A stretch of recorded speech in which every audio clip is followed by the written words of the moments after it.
Сәлем, бұл Карван KZ медиа порталының подкаст жанрындағы жобасы. Сіздермен бірге мен Ғалымжан Сәңкібаев. Бүгін мен Жаңаөзен қаласындағы нөмірі 6 мектептің мұғалімі Салтанат Мұхитқызымен бірге онлайн оқу бойынша, қашықтықтан оқу бойынша әңгімелеспекпіз, осы туралы айтпақпыз. Шыны керек, қазіргі таңда өздеріңіз білесіздер, мінекей аз уақыт қалды оқудың басталуына, жаңа оқу жылының басталуына санаулы күндері қалды. Осыған байланысты өзіме қызықты сұрақтарды, сіздерге де қызықты болады-ау деген сұрақтарды қоятын боламын.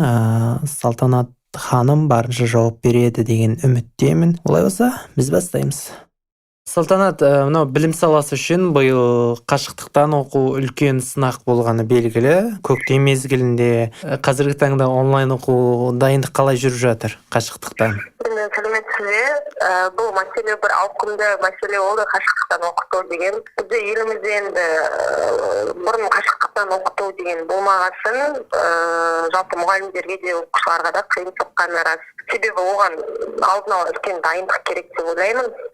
Мысалы, қазірдің өзінде мектеп оқушыларына техника жағынан жетпейді. Мысалы, ноутбук, телефон, компьютер керек қой оқушыларға қашықтықтан оқу үшін. Бірақ біз енді оқушыларымыздың білім алуына қалайда жағдай жасауымыз керек болғандықтан, көмек ретінде оқушыларымызды компьютер, ноутбуктермен, яғни мектебіміздің техникаларымен уақытша қолдануға беріп жатырмыз да. Одан бөлек енді оқушыларға жаңағы телеарналардан қосымша сабақтар көрсетіледі ғой. Иә. Соның өзі үлкен бір мүмкіндік, оларға көмек деп ойлаймын. Біз өзіміз қазір осы оқушыларды өзіміздің мектебіміздегі компьютерлерді қамтамасыз ету арқылы көмектесіп, солай дайындық жүргізіп жатырмыз енді. Қателеспесем, Салтанат, мемлекет негізі ноутбук алып беру, жаңа компьютер алып беру деген сияқты көмек көрсететінін айтқан сияқты еді. Қателеспесем. Біз жібердік жаңағы 32 ноутбукқа да. Олар көмектесіп берсе, ол да келеді. Одан бөлек біз өзіміз мектептегі тұрған техникаларды да беріп жатырмыз. Салтанат, осы қашықтықтан оқу кезінде өз басыңыз, мысалы, өткенде төтенше жағдай кезінде, яғни көктем мезгілде қандай да бір қиындыққа тап болдыңыз ба? Енді мұғалім үшін ең қиын болғаны ол оқушымен тікелей байланыстың болмауы. Мысалы, мұғалімдер деген бұрынғы дәстүрлі сабаққа үйреніп қалған ғой. Балалар еркін сұрақтарын қойып деген сияқты. Осы қашықтықтан оқуда жалпы мұғалімдер уақыттан көп ұтылған сияқты да, себебі оқушы мектепте кезде уақытпен болатын, мысалы 40 минутта сабақ аяқтайды деген сияқты да, белгілі уақытпен шектеу болды. Ал қашықтықтан оқуда мұғалімнің оқушыға дейін көп уақыты өтіп кетті. Енді мектепте кезде мысалы бірсімен таңертеңгісімен, екіншісімен, түстен кейінгісімен деп оқытылатын еді ғой. Енді қашықтықтан оқытуда мысалы балаға тапсырманы таңертең берсең, мысалы кейбір балалар ата-аналардың ұялы телефондарын пайдаланды, мысалы олар жұмыста болды, кешке жауап жазды деген сияқты да, мұғалімнің көп уақыты осы баланы оқытуға, оқушыны оқытуға кетіп қалды. Мынау кейбір Инстаграм желісінде кейбір андай бір әзіл видеолар кетіп қалды ғой, мұғалім таңертең отырады, түнде бір тұрады жаңағы орындығынан. Сондай сияқты болған сияқты ғой. Сондай сияқты болды. Мынау әлеуметтік желіге қарайтын болсақ, өткен көктемде біз қашықтықтан оқуға дайын болған жоқпыз. Оны жасырудың да қажет жоқ шығар. Оны білім министрі де растаған болады. Мынау ауыл аймақтарда тіпті ғаламтор да болған жоқ. Осы проблемалар осы жолда қайталанады деп ойламайсыз ба? Жоқ, қайталанады деп ойламаймын. Себебі деген енді осы демалыс, мысалы 3 ай демалыс болды, ата-ананың да мүмкіндігі ол баласын қамтамасыз етуге де. Мектепте өзінің көмегін беріп жатырмыз, мысалы мектептегі ноутбук, компьютерлерді манағы айтқандай беріп жатырмыз балаларға, және жаңағы мемлекеттің өзінің де көмегі болады ғой. Қыркүйек айына дейін Алла қаласа олардың да көмегі келеді. Жетеді деп ойлап отырмыз, енді ноутбуктермен көмектесеміз дейді ғой. Яғни осы жолы бір қашықтықтан оқуға дайындыққа мүмкіндік бар дейсіз ғой?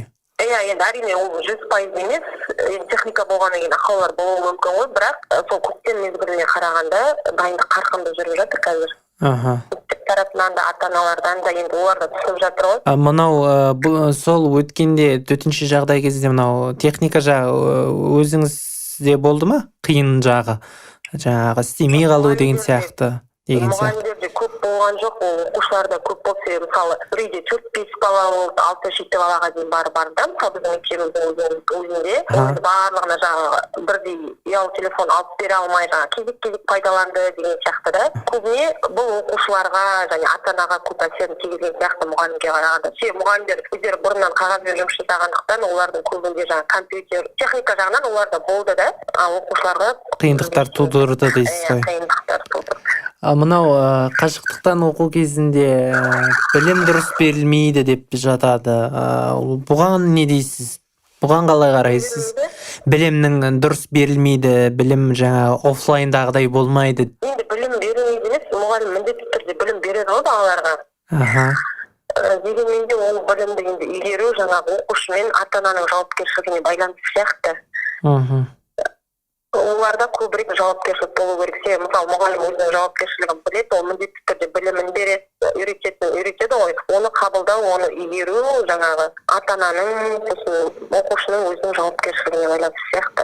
Қадағалауына ата-ананың мысалы. Болғандықтан ата-ананың қасында ғой бала.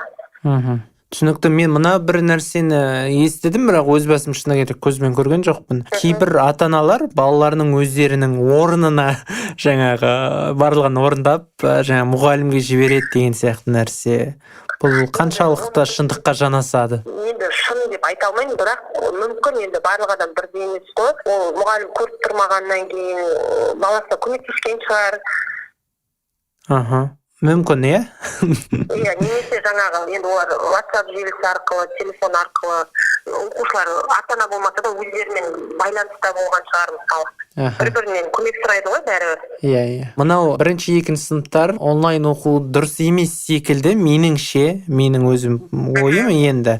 Өйткені бірінші сыныпқа түседі, ол әлі әріп танымайды деген сияқты. Енді коронавирус, пандемия, ол түсінікті нәрсе. Дегенмен де бір офлайн оқудың қандай да бір жолы бар шығар. Қалай ойлайсыз? Енді соны жаңағы айтып жатыр ғой, бір сыныптар шығып жатыр ғой, кезекші сыныптар деп, жаңағы кезекші балабақшада топтар болды ғой. Сол сияқты оның да шешімі, менің өз ойым мысалы мұғалім ретінде бірінші, екінші сыныптар оқығаны дұрыс деп ойлаймын да мектепте. Себебі олар әріпті тану керек. Екінші сыныптар мысалы бірінші сыныптан екінші сыныпқа көшкендердің өзіне қиын болды. Олар жаңағы оқу жылының жартысынан қашықтықтан оқуға кеткеннен кейін тағы бір қайталап өту керек сияқты да оларға бірінші сыныптағының өзінде да. Бірінші сыныпқа келетіндер сірә оларға әріп үйрету керек. Оны жаңағы қашықтықтан оқыту оларға қатты қиын болады сияқты. Сондықтан жаңағы мектептен кезекші сыныптар ашып, жаңағы санитарлық талаптарды сақтап, кезекші сыныптар ашылу керек сияқты. 10-15 баладан оқытып деп айтылып жатыр ғой. Маскасын тағып, екі кезеңмен оқытса да жаңағы мұғалімді. Иә. Дұрыс. Қалай Салтанат, өзіңіз сағындыңыз ба мектепті, яғни оқушыларды сағынған шығарсыз? Енді мектеп оқушыларды енді кішкене жүрмей жатқан сияқты ма? Иә. Мектебіміз қаңырап бос қалған сияқты оқушыларсыз. Түсінікті. Енді бұйыртса мынау бір індет аяқталып, барлығы мектепке аттанып, офлайн оқысын деп үміттенемін.